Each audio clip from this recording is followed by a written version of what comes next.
I'm David Kerstein, and I'm here with Christy Bachmeyer, who is head of consumer banking at Frost Bank here in San Antonio, Texas.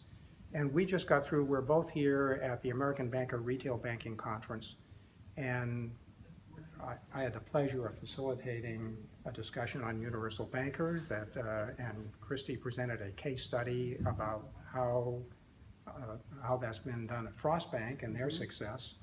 And Christy, I wanted to ask you a little bit about if you just recap briefly, because you know there's a great deal of interest in universal banker today because fewer people are coming into branches. Therefore, it's more important that we use our staff, as transactions decline, use our staff more effectively, and use them as a team rather than dedicated individual tellers, teller supervisors, vault tellers, what have you. Especially as there's more and more branches that are just less busy than they were before. Right. So tell us about Frost Bank's journey.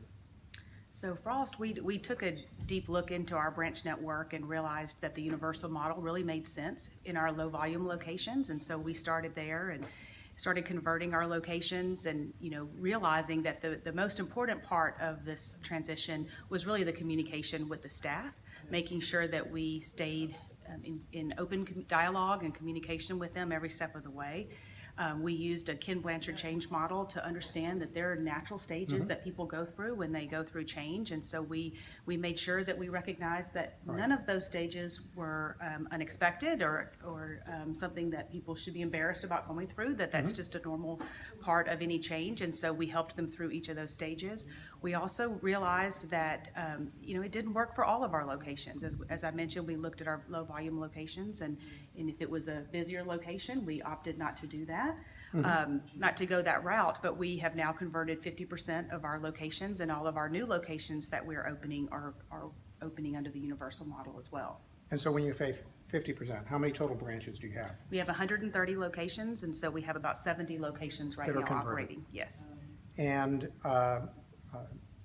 tell us a little bit about one of the things that you mentioned was that it was really important to stay focused on the branch manager and their participation in this. So we really looked at our branch managers and said, where do we want them spending their time? And we said we really want them to focus on growing and developing their staff and on the customer experience. And so we wanted their immediate buy-in on that. So we removed some job responsibilities from them that took them away from those two primary goals that we wanted them to focus on.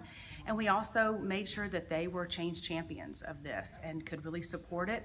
And they were cross-trained as well. We didn't want to ask the managers to do something that or ask the bankers to do something that we weren't asking the managers to do as well.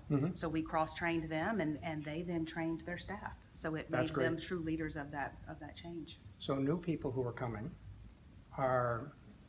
they're new, so then there's not the resistance to change or the potential for the resistance to change, and you're able to train them right up front. But for your existing staff, you had your branch managers essentially conduct most of that training, or be the experts certainly, and conduct that training. Yes. So you did something else that you mentioned, which was even before you started, even when you knew initially that you were going to go head down this journey, you changed some things on job descriptions, right?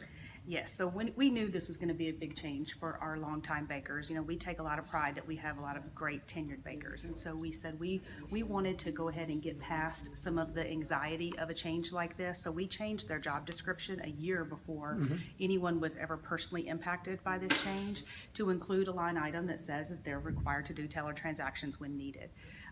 That change then went into effect.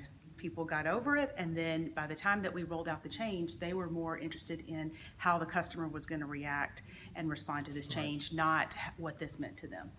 So you staged that change even before you actually changed any of their responsibilities. You knew it was coming, so you headlined this. So when it wasn't a surprise when you went out and said, "That's correct. Well, now we're expecting you to do more of this." It was already, they already knew it was coming. Yes. Right. Yes. So less angst. Yes, absolutely. Right. Any final thoughts?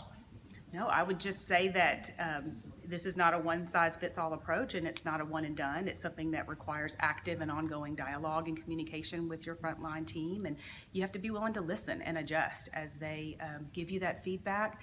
Show them that you're listening and make the needed changes to make this successful for your bank. Christy, thank you. 5 minutes with Christy, and a great presentation today. Thank you for joining us. Thank you, Dave.